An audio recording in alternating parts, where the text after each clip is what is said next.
Putra, dan Roh Kudus. Amin. Ibu Bapa, rekan-rekan muda, dan adik-adikku yang terkasih dalam Kristus, pada kesempatan ini kita bersama-sama akan merenungkan bacaan-bacaan dari hari Minggu biasa yang ke-32 tahun C. Setiap bulan November kita biasanya mengkhususkan bulan itu sebagai peringatan akan arwah semua orang beriman yang telah meninggal. Nah, bacaan-bacaan hari ini banyak berbicara soal kematian dan apa yang terjadi pada diri kita setelah kematian. Dalam bacaan pertama dari kitab kedua Makabe, kita mendengar kisah tentang seorang ibu bersama 7 anaknya. Kemungkinan besar mereka ini adalah orang Yahudi yang dihukum Raja Antiochus Epiphanes karena menolak untuk makan daging babi. Pada masa kepemimpinan Raja Antiochus Epiphanes ini, banyak orang masuk di dalam kelompok Makabe. Makabe itu adalah sebuah kelompok pemberontak yang sudah terpengaruh oleh kaum Helenis atau orang Yunani, dan mereka melawan kebiasaan dan tradisi Yahudi. Mereka menentang banyak tradisi Yahudi, termasuk salah satunya adalah melarang untuk makan daging babi. Maka mereka memaksa ibu bersama 7 anaknya ini untuk makan daging babi itu. Namun karena kekuatan dan ketegaran iman mereka kepada Tuhan, mereka bersedia untuk dicambuk dan dihukum mati asalkan tidak makan daging babi. Yang menarik di sini adalah bahwa mereka siap untuk mati karena mereka sungguh percaya dan beriman pada Allah yang telah berjanji untuk memberikan atau untuk menganugerahkan kebangkitan kepada mereka. Dan dalam bacaan kedua dari surat kedua Rasul Paulus kepada jemaat di Tesalonika, disampaikan 2 inti pokok doa dari Paulus, yaitu yang pertama, semoga Allah senantiasa menghibur dan menguatkan hati mereka. Dan yang kedua, Paulus meminta mereka supaya selalu mendoakan para rasul dalam tugas pewartaan.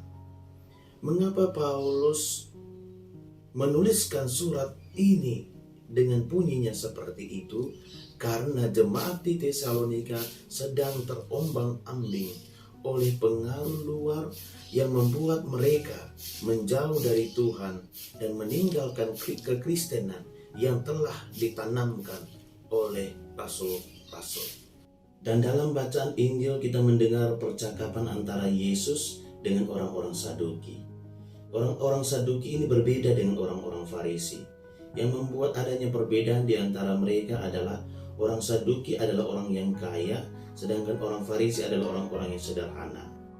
Orang Saduki tidak percaya akan kedatangan Yesus yang kedua, sedangkan orang Farisi percaya akan kedatangan Yesus yang kedua. Mengapa?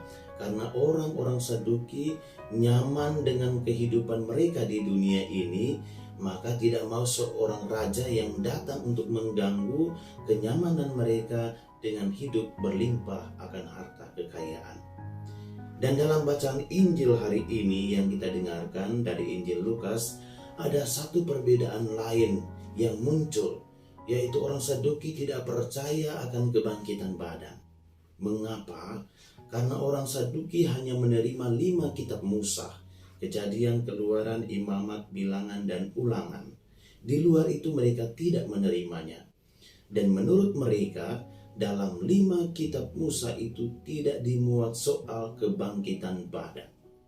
Sehingga kita mendengar ketika mereka bertanya, mereka mendasarkannya pada kitab Musa. Mereka membuat pertanyaan kepada Yesus tentang 7 orang bersaudara menikah dengan satu perempuan. Mereka mau menantang Yesus seperti apa itu kebangkitan badan yang dimaksud. Namun Yesus langsung mengatakan bahwa dalam kitab Musa yang kalian percaya juga dikatakan soal kebangkitan badan, namun kamu tidak memahaminya. Yesus mengatakan begini, tentang bangkitnya orang-orang mati, Musa telah memberitahukannya dalam Nas tentang semak duri, di mana Tuhan disebut Allah Abraham, Allah Ishak dan Allah Yakub. Ia bukan Allah orang mati, melainkan Allah orang hidup.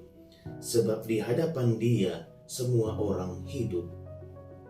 Jawaban Yesus menekankan bahwa hidup setelah kematian bukanlah duplikat dari hidup di dunia ini, yang mana pernikahan di dunia tidak terjadi setelah kebangkitan. Pernikahan adalah keinginan manusia untuk mencintai seseorang, tetapi setelah kematian, keinginan itu tidak ada lagi, karena kita telah berjumpa dengan Tuhan dan mengalami semuanya itu dengan suasana yang sangat berbeda bersama Allah. Ibu bapa, rekan-rekan muda dan adik-adikku yang terkasih dalam Kristus, ketiga bacaan yang kita dengarkan pada hari ini mau menekankan satu poin penting yang menjadi keyakinan iman kita sebagai orang Katolik, yaitu adanya kebangkitan setelah kematian. Berkaitan dengan keyakinan iman kita ini, kita akan menghadapi banyak pertanyaan dan perdebatan. Orang bisa saja bertanya, bagaimana mungkin orang bisa mengalami kebangkitan badan sedangkan tubuh kita ini telah hancur di dalam tanah? Atau kalau tubuh kita dikremasi, telah menjadi abu, bagaimana bisa dibangkitkan?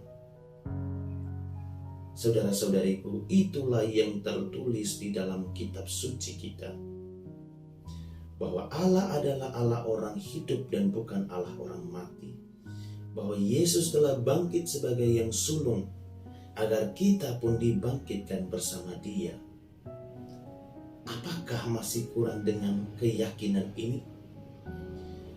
Maka marilah ibu bapa, rekan-rekan muda dan adik-adikku yang terkasih dalam Kristus, kita terus berdoa seperti yang diminta oleh Paulus dalam bacaan kedua, dan jangan mudah goyah dengan pertanyaan-pertanyaan yang menguji iman kita. Kita terus berdoa bagi saudara-saudari kita yang telah meninggal, dan kita juga berdoa untuk diri kita masing-masing agar kelak kita boleh bersama-sama dapat mengalami kebahagiaan yang sempurna yang tidak pernah kita alami di dunia ini. Tuhan kita adalah Tuhan yang setia. Ia akan selalu setia kepada kita. Amin. Marilah berdoa. Allah Bapa kami yang Maha Pengasih dan Penyayang, Engkau adalah Allah orang mati dan Allah orang hidup. Kami sungguh percaya bahwa hidup kami di dunia ini kelak akan diubah untuk mengalami kehidupan kekal bersamamu dalam kerajaan surga. Maka kami mohon kepadamu, ya Allah Bapa kami, tumbuhkanlah di dalam diri kami iman yang kokoh dan teguh akan Dikau, dan iman yang kokoh dan teguh akan penyelenggaraan karya keselamatan-Mu yang telah dinyatakan di dalam diri Yesus Kristus Putra-Mu, yang telah datang, sengsara, wafat, dan kemudian bangkit, supaya kami yang beriman dan percaya kepadamu juga dibangkitkan pada akhir zaman. Ya Bapa, berkatilah kami semua, tumbuhkanlah iman kami yang kokoh kepadamu, dengan perantaraan Kristus Tuhan kami. Amin. Dalam nama Bapa dan Putra dan Roh Kudus. Amin.